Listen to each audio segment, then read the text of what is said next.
Hello everyone, this is my review for TNA Impact Wrestling on October 1st, 2014, and, well, what can I say, this was at least a little bit more cohesion to this Impact Wrestling, but overall a pretty bad show.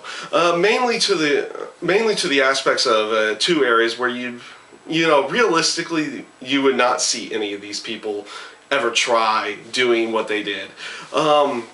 One, Austin Aries. Austin Aries the week before, he had gained a opportunity to choose for any championship, and let's be honest, anybody realistically would only challenge for the World Heavyweight title, regardless of who it was. But instead, he gets goaded into challenging for the X Division title, and I can see where they're going with it.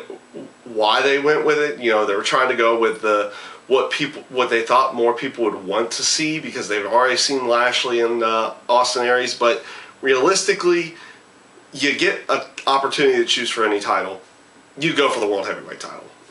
You don't go for any other title in any way, shape, or form. And then to boot, the match itself was not all that good. I thought it was a very boring match. It wasn't very exciting to watch between the two of them, and it just did not come off all that good. The other area was how they treated the Knockouts title match for the night, because when Gail Kim came down for the match, she gets attacked by Havoc and everything, and they do a little bit of back and forth before Havoc gets the upper hand, and eventually looks like she injures Gail Kim. So it makes it look like they're not going to actually have the match at that night. And again, realistically, with the way everything was, no person would compete, especially with how places look after other people, knowing backstage, how they look out for injuries nowadays and everything. You don't go out there injured. We've even seen matches stopped on TV because somebody actually got injured while it's happened. So they keep doing vignettes throughout the night for Gail Kim. Is like, oh no, she wants to go out there and compete, but even though the doctors are saying she shouldn't compete, and Kurt Angle says she shouldn't compete, Kurt Angle's the boss at that point. If the doctor says she can't compete, they should go with a realistic. They should go with a realistic aspect. Is like, okay, you don't compete, we'll do the match the next week. We'll go something in that sense. It keeps at least a semi realistic feel to it, not just Champion's Pride, anything like that. And if they're going with the whole Champion's Pride deal, they should have let her win the match later that night, just to make it not seem like it wasn't worth her while in the end to go out there injured and compete anyway. It just did not come off in any kind of you weren't given the feel good moment where Gail Kim overcomes the adversity and pulls out the victory, and then you completely go against realistic aspects because of how they not how they play up injuries, but how they actually look out for wrestlers' injuries nowadays, and how they actually, if you're actually injured, you don't go out there and you don't actually compete anymore. You don't have your match. They'll put something else in there to build the storyline up. But yeah, it just didn't really come off all that well. The match with Havoc and Gail was not that bad. I do in that sense, because at least throughout the entire match, Havoc had injured Gail Kim's shoulder earlier in the night, and then continued working that over during the match. So at least it kept up with what they were doing from earlier in the show. But in realistic aspects, and even in somewhat of storyline aspects, it really doesn't make any sense to do what they did for it. They could have just had a normal match, and then gone in that direction and see how they wanted to go with that. But it was what it was, and it just didn't really come off all that good to me. Parts to the show that I did like, I liked I like the segment with Rockstar Spud, EC3, and then eventually Eric Young, because they were building to, or they weren't really building, but EC3 was supposed to have a match with Eric Young earlier in the night, but he's coming out there berating Rockstar Spud because of what happened to Dixie Carter and everything on that sense, and it's like, trying to degrade him is like, you're not a friend, you're just an employee type deal. Which of course brought out Eric Young, because he's been stuck in that situation in many other times.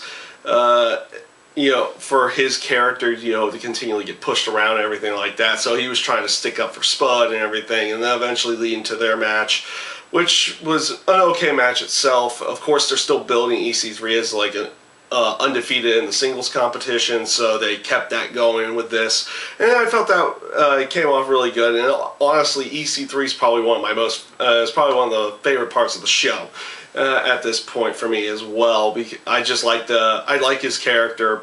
I like how he plays up his heel persona really well, and it just comes off really good on TV.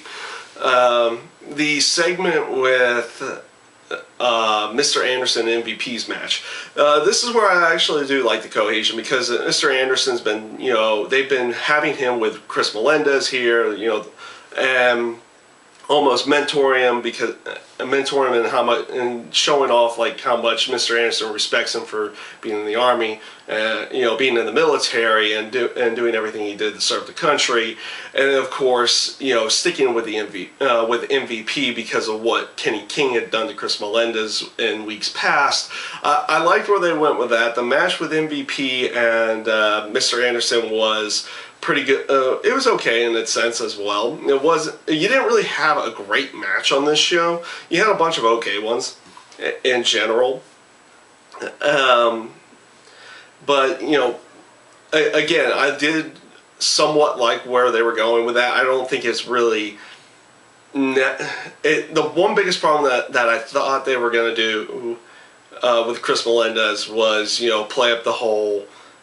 deal with being one-legged and everything, and eventually doing a spot where he gets the leg pulled off or something in that sense. And you've done that, and they did something like that with Kenny King earlier on, which is what's causing this storyline to build as it was. And it does remind you of what they did back in the day with Zach Gowen, and I didn't really like it back then. I don't really like it right now either with what they're doing. I was kind of hoping they're not going to turn them into some kind of almost sideshow type deal, and they really aren't yet, but you can see them going that way with him. And it's unfortunate that that's what they want to continually do, even though it had been done in the past. You figure they might try something where he's actually... he's actually just a competitor. Obviously, they could go with the aspect that he can't use, if he has the one, like the mechanical leg on, he can't use that leg because it's metal or something in that sense to actually strike somebody, but he can use it for moving around and everything like that. I would like to see them go in a route somewhere around that. And maybe they will down the road, but they're obviously trying to, get some face heat behind them and getting people to try to get behind them at this point, and they're using that disability as a way of trying to do it. I don't necessarily like it, but that's where they're going. Two more parts of it, and I actually did like both of these segments. I like the segment with the Wolves, Team 3D, and the Hardys. Obviously, it started in the back with the Wolves being talking to Kurt Angle about what the match was what the match stipulation was going to be, and I liked how when the Wolves come out to announce it, I liked how Team 3D and the Hardys kind of played up like heels in this case, talking down to the Wolves, and the in that sense where they were actually saying, you're a good team, but you're not an extraordinary team type deal. And it's like you have both Team 3D and the Hardys coming out there trying to say, oh, we're going to pick the match instead of you, and then eventually leading to Kurt Angle saying Wolves picked the match, and then they selected Full Metal Mayhem. And they had a couple more segments throughout the show with Team 3D, and I believe with the Hardys as well, talking about the Full Metal Mayhem match, and like, again, they were still kind of playing up the heel aspect in there, and I really liked where they were going with that, because up to this point, you had just a series of matches with the 3 teams, and each team gets a win, and you should see a lot of respect between the 3 different teams. So it's nice to see them trying to portray a heel aspect into this storyline leading into the Full Metal Mayhem match, which I believe is next week's show. And this leads to the last little point, which was, of course, Bobby Roode coming out, and they were talking about, and they had built up this whole aspect. He was going to talk about his future in wrestling and everything, which basically was him calling out Lashely and asking for one more world title match. I liked.